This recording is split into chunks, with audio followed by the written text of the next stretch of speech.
My name is Poppy Ngaire Norton, and I am the wife of Royce Norton.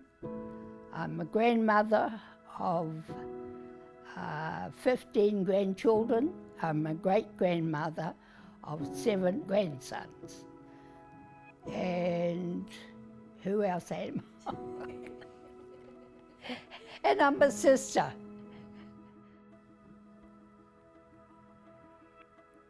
My birth name was Poppy Ngaire, but they called me Ngaire.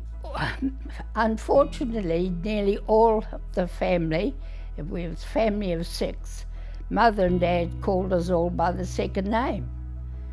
And I've never known, many Maoris I asked what's the meaning of Ngaire, and they all just laugh, so I'm not sure just what it means, which is very confusing. But in that time, perhaps that's what they did. But I'm very proud to have the name Ngaire. Yes, my father was a choir member at the Anglican Church, and Mother was always a Methodist.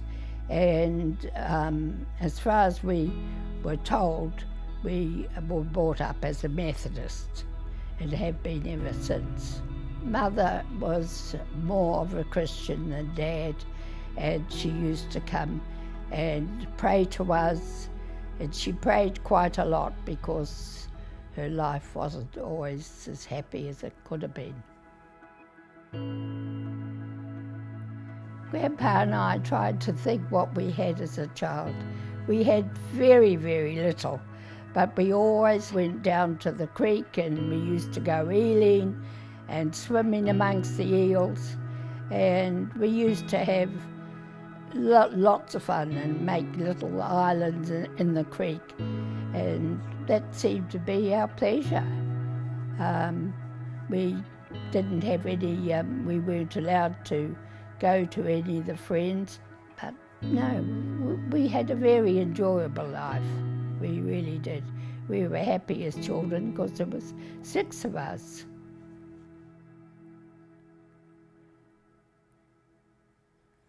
Yes, well, the first school I went to was in Otahu, and we weren't allowed to start till we were 6 because there was depression and there was no teachers that were educated.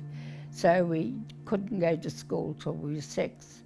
And I first started off at Otahu. And unfortunately, I was only there for a week, and Mother and Dad moved from there to Manurewa and leased a farm from Dilworth, would you believe? And they were there for 6 years. I went to Manurewa School and I loved it. I sat with a girl from Primer 1 to Standard 5, and really I was very happy. And when we left, even the headmaster said, "Come and sit on my knee," to say goodbye. And I thought, goodness me, when you think about it now. But I mean, he was just one part of us. He was like a father. It was very sad. We had to move down then to Tauranga or to Greerton. And I went across in the ferry from the Mount to Tauranga, which they don't have now, and went up to the Tauranga High School, and was there, and I loved that there. I was there for, it wasn't too long before Dad moved to Henderson, and we were in Henderson Valley Road, and Dad said, "Well, you can go to Auckland Girls Grammar." I was only there for 10 months and I liked it. They put me in a high class because maths was my subject. I really liked maths. And so then back again to Tauranga, and by that time when I went back I said, "Can I go back to the Tauranga High School, and Dad said, no, you're 50 now, you go to work. So I was very sad about that. I didn't like it at all. Having to make new friendships every time. Yeah. And did you get quite a bit closer to your siblings, your brothers and sisters? Yes, we did. Yes, we did. We used to talk about it and do things together, and talk about our friends that we'd met and were leaving behind. And would we ever get in touch with them? Some of them we did, but they didn't last long. It was so, we didn't have many years where we got to have friends. But yes, our family were very close.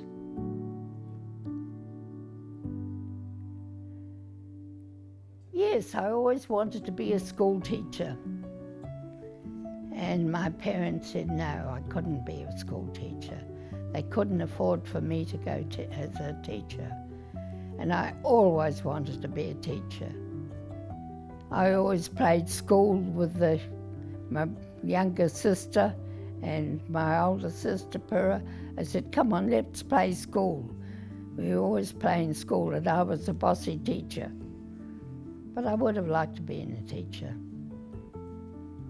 I think I ended up by being the teacher with the 6 children, teaching them.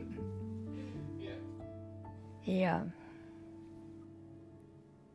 I went to work in an engineer's office, and I wasn't very happy there, but the milkman used to come daily, and he said, look, would you like to come? We've got new offices. I've got an accountant there, and he wants a helper. Would you come and work with me? So I was very pleased to do that, and worked for them for 6 years with an accountant. Yes, so we came and went, but I was very, very happy when I was 21. From there we went back to Hamilton, and I worked for an accountant, been a bid and champion in Rex in Hamilton, and I met a boy there. I was very happy with this boy. He was manager of an insurance firm. I left home and didn't have any money. All the money we gave back to our parents, and I waited for my first wage to pay the girl that I was living with. It was the best thing, I think, that happened. We moved back to Auckland. I flatted with a very nice lady in Point Chev, and I knew that things weren't going to be right with this boyfriend that I had. So she said, look, I know somebody in Christchurch you would love to go and stay in Christchurch. So I went down to Christchurch and boarded with this Baptist family, and she said, what church do you go to? And I said, the Methodist. She said, okay. She said, we go past the Methodist church on the way to the Baptist church. So she dropped me at the Methodist church, and it happened to be Youth Sunday.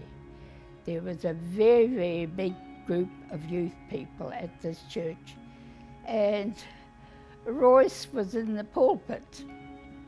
He was doing the sermon. After the service, all the youth people said, we all meet together, so we want to meet the new girl. So they all went round and round, and Royce went round 3 times to meet me. The same week, this youth group decided to go to Dunedin for the week, and they left Royce with an empty seat and I sat with him, and we realised that we were meant for each other. So that's how I happened to meet him. As girls, we used to talk about the type of boys that we would marry. And I used to say, I'm going to feel the hands of the boys that I'm going to marry, because I'm not going to marry a boy who's got rough hands, who's a farmer. I don't want to marry a farmer. And so when we had the dances, if there was a boy asked me for a dance and I'd felt his hand, I'd say, no, thank you. and Royce has got very soft hands, I can tell you. Crazy. I didn't want to marry a farmer. No, farmers, well, the hard work that we had to do with the farm. Yeah. So that was the start of a very happy relationship. We went together for a year before we decided to get engaged. And at that time, you were to ask your father for the hand of the marriage. How did Grandpa propose? He went on his bended knees. And well, I don't know how he proposed, but I remember we used to go round the river in Christchurch, and I think he proposed to me there. And then we decided to fly up to Auckland, to Hamilton, where Dad was, and Royce had to ask him for my hand. He had to walk down to the cowshed there and back before he could pluck up courage to ask him for my hand. So we went back to Christchurch, and Royce started building. He had bought a section and started building a house. We were married a year later, and we were married at Hamilton East Methodist Church. Was it 1953, was it?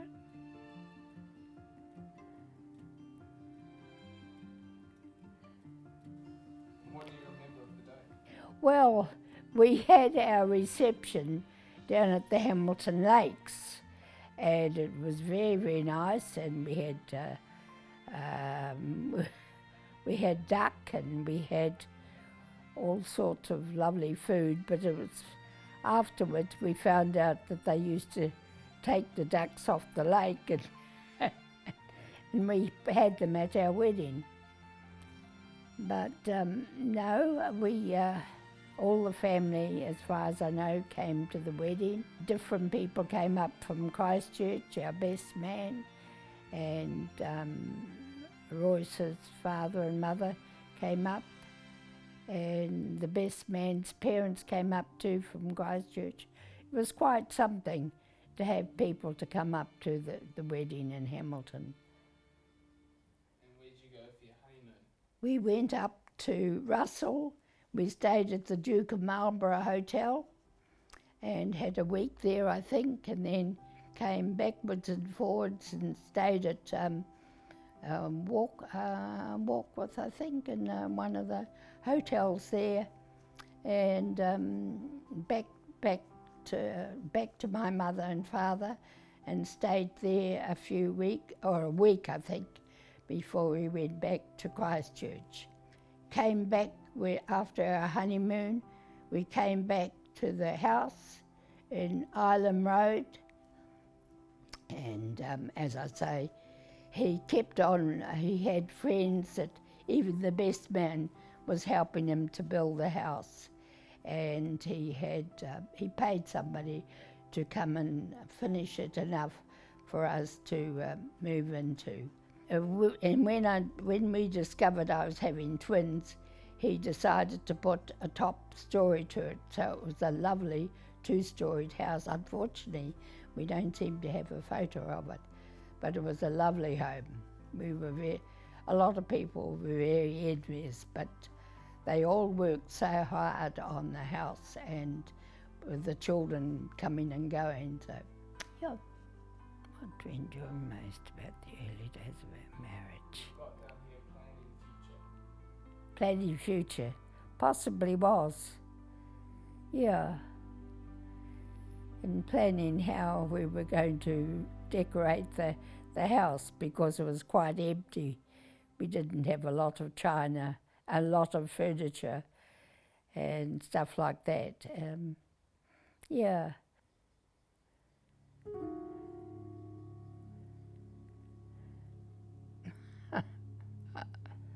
Special memories about the children.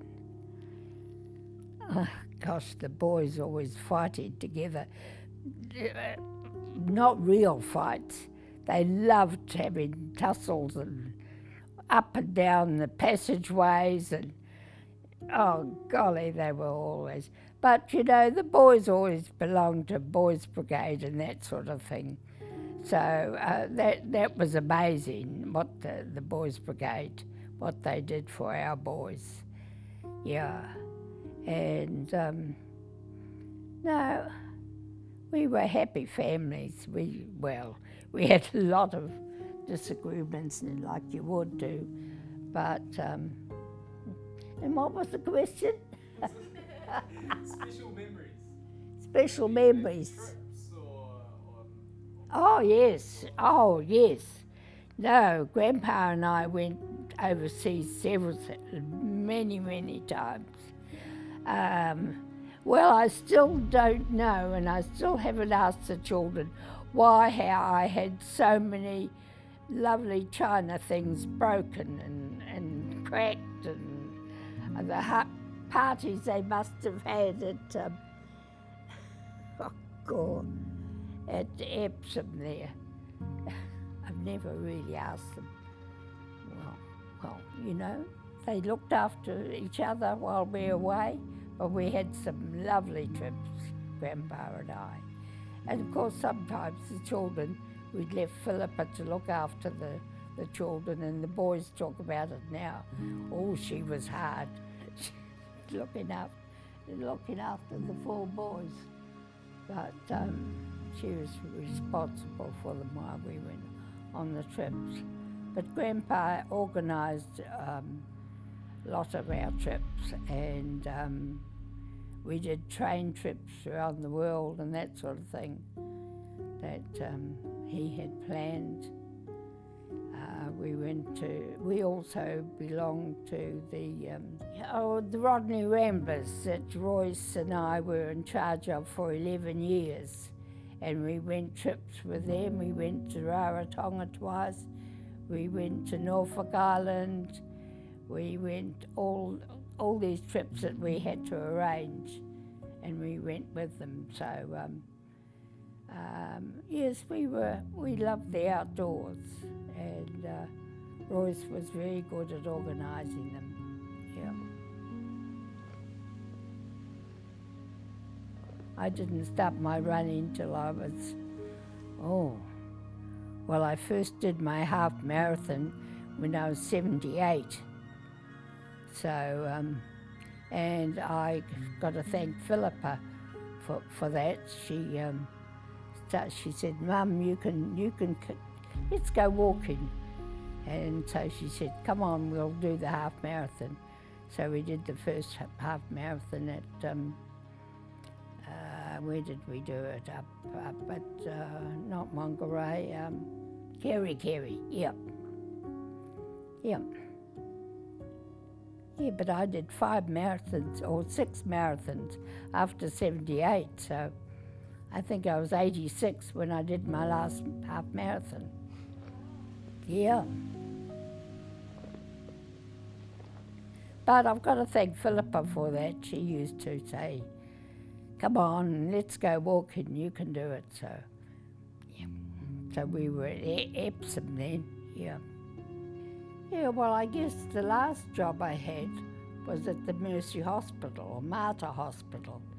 And when I first went there, it was run by the nuns, and every morning the nuns would send prayers right through the hospital.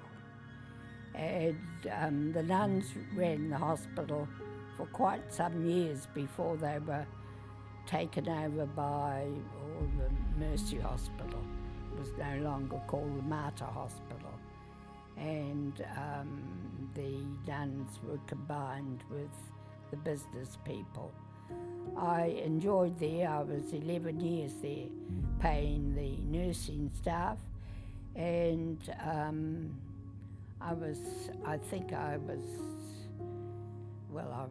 I loved being there.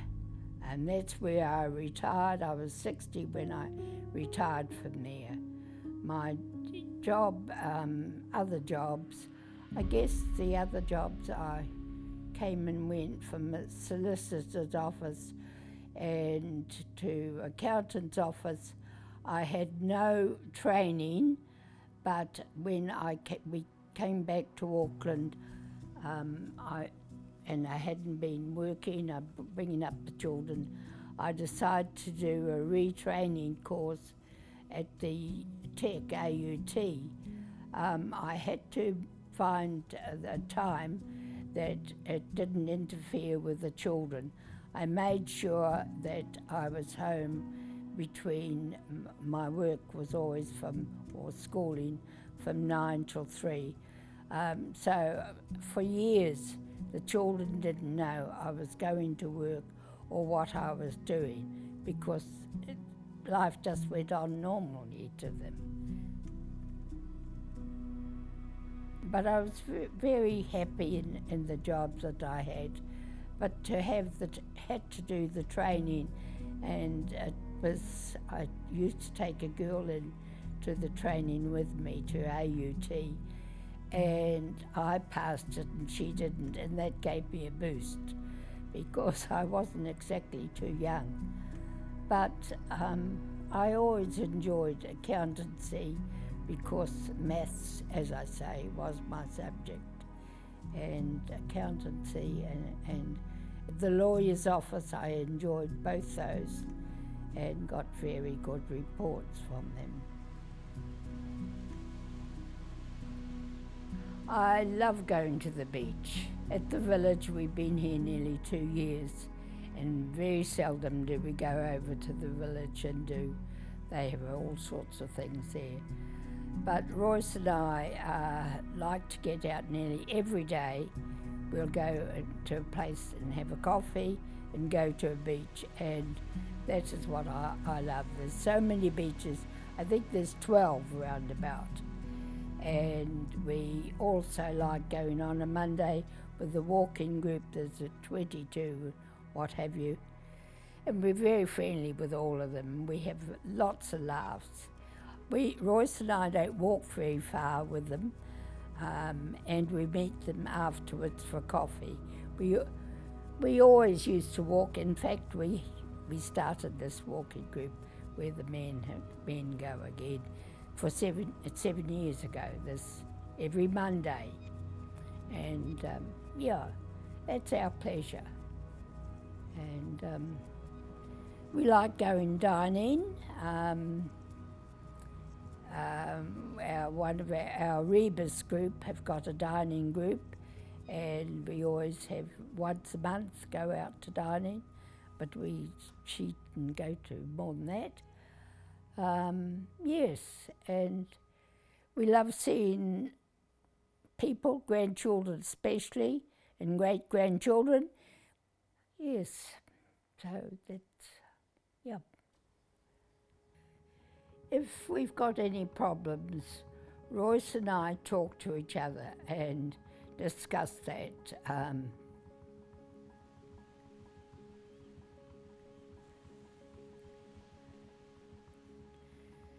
There are times when sometimes we are very concerned about the grandchildren starting new jobs, and between the two of us, we usually pray for them. As you know, we've got great faith, and that helps us no end.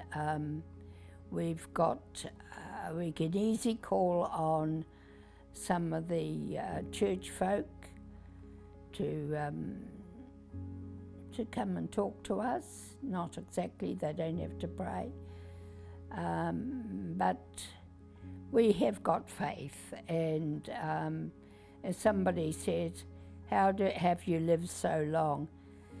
And we just say, well, we've got faith. And yeah, that's it.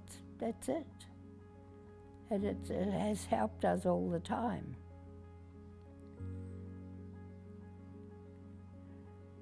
What advice would you give to your 20-year-old self? What have I got down there? What advice?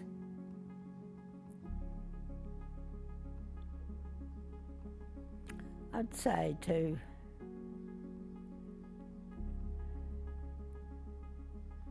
I'm not sure the word that Grandpa's put there. What's he put there? He said, be true to yourself. Yeah. Yes, be confident, be true. Yeah. There will be times when you think, oh goodness me, how can I overcome this?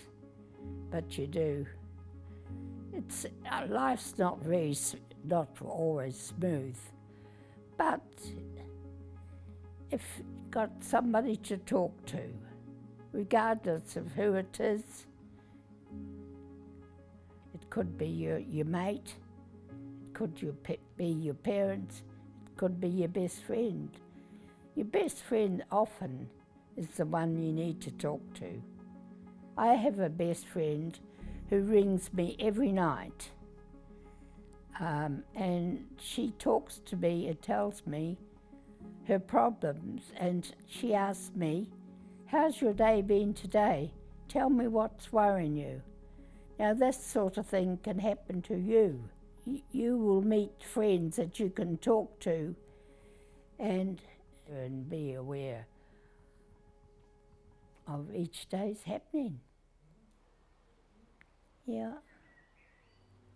And that's for a 20-year-old or for every year-old. Yes, well, you know, this is what happens. I'll ring my brother Ross yesterday to say, oh, where did Mother and Dad live and what do you... If there's anything that I need to ask, I'll ring him. And yet he's 8 years younger than me. But he's my sibling and he understands. Yeah. And you'll find that with your brother and your sister. Yeah. Sometimes you think, oh, I won't talk to that one. They won't understand. But a bit later on they will. Yeah. What has kept you going for as long as you've lived, and you've got written here to make the most of life? Yes, that's right. You do make the most of life. There's a woman next door who's the same age as us, and she comes in and says, oh, you're a noise, you get going, even though you don't feel well. You get going, you go outside, you go, get in the car and go somewhere. And we said, yes, we do, we do. And she said, you make the most of life. And that's true. We do most of, and we get, if we haven't been doing anything during the day or going out, we get out the rummy cub, we get out the cards, and we have a couple of hours doing that. That's amazing. Yeah.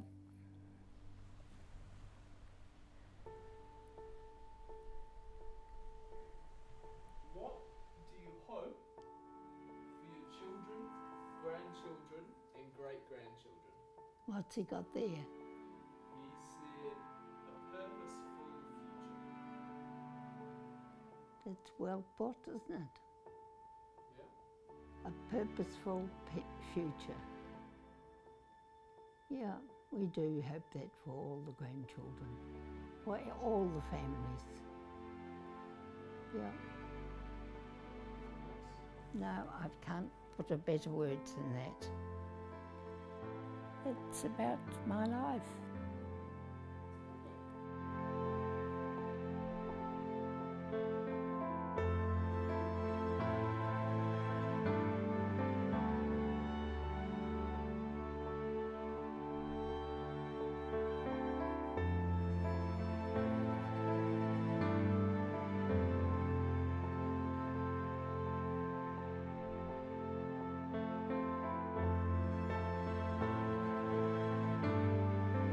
My name is Poppy Ngaire Norton, and this is my story. I'm 92 years old.